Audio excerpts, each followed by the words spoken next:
Thank you, Mr. Speaker. Mr. Speaker, ladies and gentlemen of the House, we started this session with a difficult budget situation on our hands. Our growing obligations exceeded the amount of revenue coming in. To some, this was yet another opportunity to return to the days of spending more than the state takes in. It is far too easy to build the ending balance into ongoing expenses. Well, easy until it isn't. Easy until revenue drops and there isn't anywhere to go but cuts and broken promises. The state has been down that path many times before. Instead, this chamber chose a wiser path. As we have for the previous 4 sessions, we have aligned ongoing expenses with ongoing revenues. Not spending more than you take in is something that Iowans have always done, and they're glad to know that their legislators are doing it too. Who knows, maybe someday the federal government might even pick up on the idea. This might seem like a dream, but what isn't a dream is that in the state of Iowa, it is a fact that Republicans and Democrats can come together and find common ground. You might read about our differences in the paper, and you might even hear about them here on the floor. But if you take the time to watch the actions inside this building, you will see something very different. You will see bipartisan work, bipartisan friendship, and in the end, bipartisan results.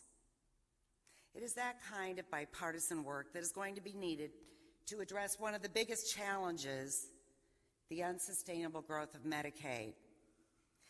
In my opening speech this year, I highlighted that over the last 10 years, the general fund has grown at an annual rate of 4.1%, while Medicaid has grown at 11.7%.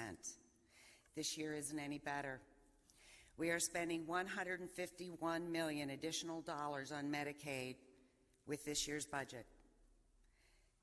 Medicaid is on a collision course with the other priorities like education, workforce training, and a competitive tax climate. Thankfully, this year we have taken some steps to begin changing that course.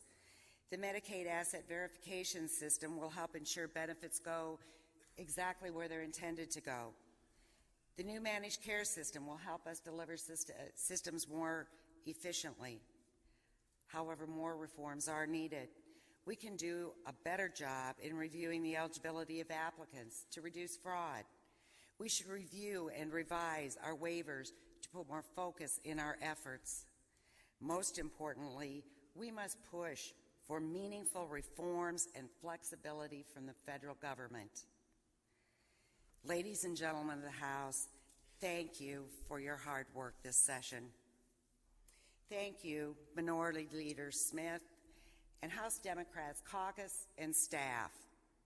You've come to the table and you've helped work together toward solutions. Thank you to Governor Branstad, Lieutenant Governor Reynolds, and your team for the enthusiastic efforts to elevate our state. To the hardworking custodial and facilities staff, thank you so much for the preservation of this beautiful Capitol building. If you're like me, you're happy to be concluding the session today, so a big thank you to the Chief Clerk, your office, and the LSA staff for making sure that is possible. Brad, Jeff, Lou, Jason, Amanda, Carrie, Colin, Christy, Brittany, Dane, Terry, Louis, Josie, Tony, and Angie, you are hands down the best.